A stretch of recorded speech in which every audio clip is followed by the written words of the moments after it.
We've designed a series of workshops called Making the Transition. This is to highlight any problems or issues that may happen when young people are transitioning from primary school up to secondary education. I remember what a frightening time that was going up to high school. And I've read, especially doing this job now, some horror stories about young people when they have transitioned from primary school to secondary education. The workshops are designed and led by the young people. So these are bespoke for every environment that we go into. The young people lead on certain topics that they feel may be a problem area when they move from the environment they're used to with younger children in primary school up to secondary school, where they're going to be the youngest ones again. And this age range from the age of 12 to 16 is such an impactful time in a young person's life. So we put the young people in a safe, secure environment. They can discuss any issues they feel may be a problem when moving from one school to another. These dangers and risks can range from alcohol abuse, bullying, not having self-confidence, worried about not making friends, worried about not fitting in. It is user-led. We run a 6-week programme, and this happens once a week in the primary school environment, and we discuss different topics like I've suggested before. We look at upcoming issues and the realistic problems that could happen between one school to another. Friendship groups may be dispersing as secondary schools can be in different locations. They might not get the school they want.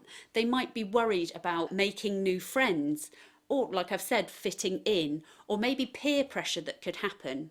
We want to give them the tips and tools to be able to be themselves, be confident, make friends, but make healthy friendships. Once the transition programme has finished after the 6 weeks, which we try to do towards the end of the summer term, so that they're prepared to leave one environment in June, July and go up to high school in September. We like to follow up with how they're doing in September.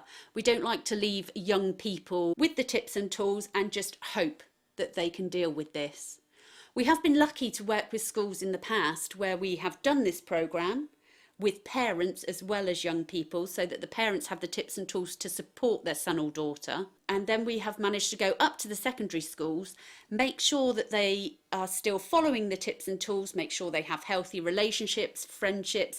If they've come across any issues, then we can review how we can support them. But we've been lucky enough to use those students that we worked with in primary once they've moved up to secondary school. So the next year of primary students have mentors. And this has worked really well. It's always good for people like myself and Dawn to go in and explain how to protect yourself, how to see risks and how to be healthy and happy in high school.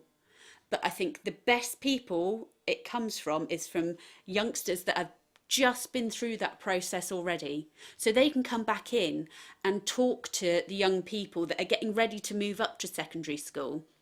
Explain to them the process may not be as scary as they think. Explain to them how they can look after themselves, and also explain to them that some of these older students might be in the schools that these younger ones are moving up to. And we found some really good peer mentoring support that's happened. So although myself and Dawn might go in and give them the tips and tools and support in how this could happen, it's actually the young people themselves that look after one another and that make these workshops a success.